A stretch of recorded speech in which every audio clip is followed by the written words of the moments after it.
tere hommikut, kallid kasteelised. Tänase video mõte tekkis ühe poliitkommentaatori Martin Armstrongi järgi. Ja tänane kirjakoht tuleb hoopis Salomoni tarkuse raamatust salmides 11-15. Kohtus peetakse mind teravmeelseks ja valitsejatele silmis olla nimetlusväärne. Kui ma vaikin, siis nad ootavad mind, kui ma häält tõstan, siis nad panevad mind tähele ja kui ma pikalt räägin, siis nad panevad käe suu peale. Tarkuse pärast olen ma surematu ja jagan oma järeltulijale igavese mälestuse. Ma valitsen rahvaid ja rahva hõimud alistuvad minule. Hirmuvalitsejad kardavad, kui minust kuulavad, aga rahva hulgas osutan ma headust ja sõjas olen vapper. Aamen. Kõik eelpool kirjeldatu tegelikult kehti ühegi peavoolu valitseja kohta, eriti Euroopas. Ütleme, enamik neist on lihtsalt globalistidele kasulikud idioodid. Seal ei ole mitte mingit kahtlust. Teadlik sõja provotseerimine, mis on kestnud juba päris pikka aega, lõpptulemusel on tegelikult ainult üks eesmärk. Üle maailma nii-öelda eliidi relvarärikate taskude täitmine ja vastaspoole ehk Venemaa varanduste kättesaamine, nagu see viimati mainitud analüütik tegelikult ütles. Loomulikult seestunud peavoolumeedia seda mitte kuidagi tunnista, vaid jätkab kasuliku orjade kasvatamist igal tasandil. See ongi see moment, kuhu me oleme siis jõudnud, et on ainult aja küsimus, millal algab 3. maailmasõda. Jõuab see sellisesse faasi, et see hakkab puudutama tervet maailma. Loomulikult me seda informatsiooni kuskilt globalistidele kasulikud idiootide poolt kinni makstud meediast ei leia. Sellepärast, et põhja läinud majandus, nagu antud analüütik ütleb, on vaja tähelepanu mujale juhtida, vaenlane vaja leida väljast, et säilitada oma võim ja säilitada võimalus majandust likvideerida ja grupi seltsimeeste taskuid lihtsalt julmalt täita. Sellises olukorras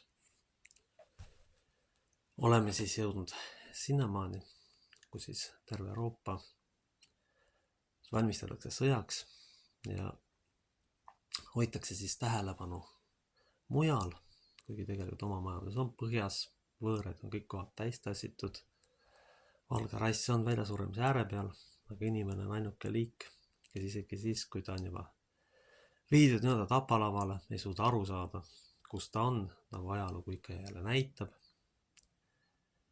Kohalikud ideoloogid ja seestunud tüübid tahavad oma taskuid täita ja kogu tegevuse tegelik eesmärk on valge rassi likvideerimine kõikvõimalike vahenditega. See saab alguse juba tegelikult koolist, kus siis rollis inimeste vastu, eriti kui need lapsed on, sõdima hakatakse. Kõikvõimalikud eluavaldused maha surutakse ja kasvatatakse lihtsalt tegelikult globalistidele kasulikke idioote. Kes käske täidavad, kes küsimusi ei esita, kes pimesi peavoolumeediat usuvad. See on kogu süsteemi eesmärk. On ilmselt tõepoolest ainult aja küsimus, kuna mingil kujul ka seda siia jõuab. Ja kuna olematu iibega rahvas ei saa niikuinii aru, et ta niikuinii välja sureb, siis tõenäoliselt minnakse ka sellega kaasa.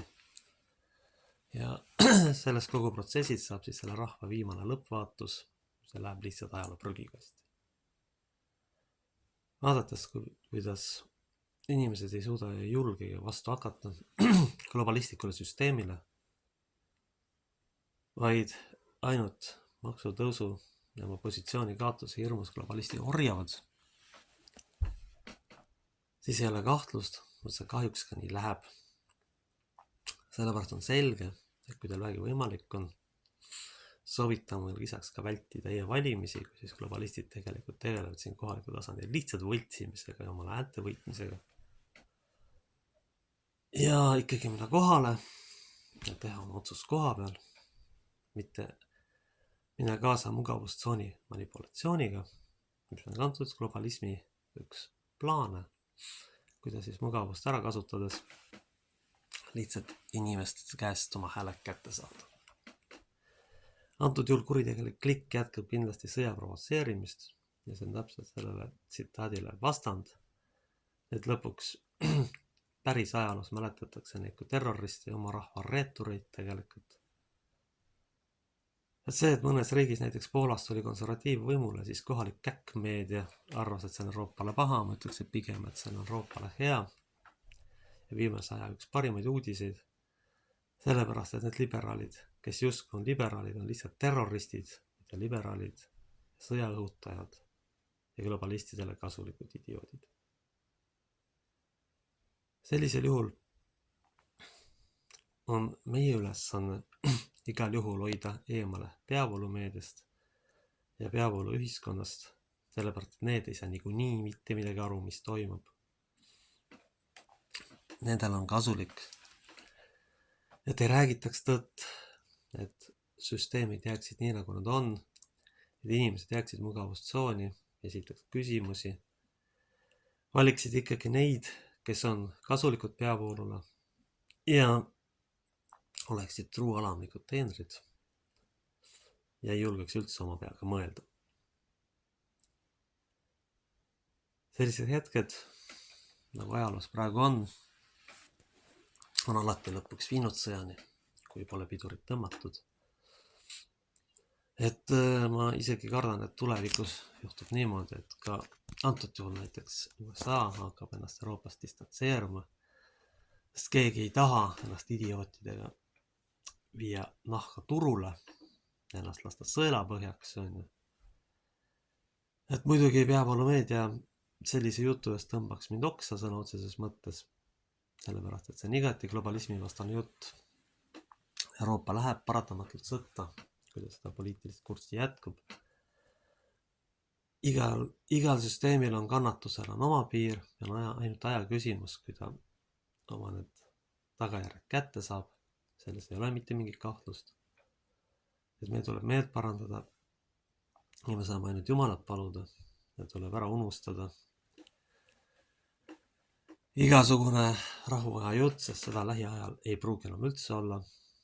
Praegu lihtsalt Euroopa tõepoolest, nagu see analüütik ütles, suunab tähelepanu mujale, nende majandus on põhjas ja ahnurite eesmärk oleks muidugi Venemaa võitega, mis on igati ebarealistlik eesmärk, sellepärast, et seda ei ole peale võib-olla Džingis Khani ja veel kellegi tõsise väejuhi teha õnnestunud, aga rollinihkega seestunud poliitikut ja seestunud pandet, kes seal enamasti võimul on, seda kindlasti mitte iialgi ei suuda.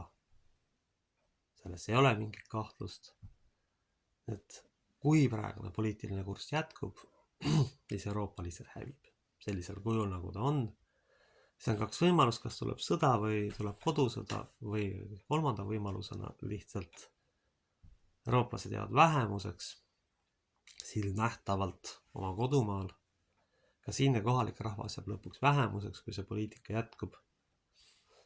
Ja lõpuks ei jää isegi enam lipu järgi, vaid täiesti avalikult hakatakse kultiveerima võõraid kultuure.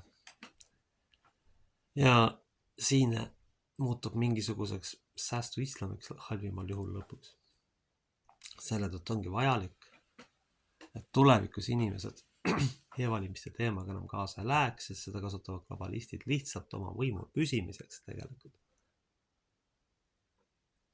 Ja seal ei olegi midagi teha, välja arvatud see, et alustatakse mõnest lihtsamast asjast ja siis ehk hakkab midagi ükskord muutuma. Aamen. Ja isa, kes oled taevas, pühitsetud olgu sinu nimi, sinu riik tulgu, sinu tahtmine sündigu, nagu taevas, nõnda ka maa peal.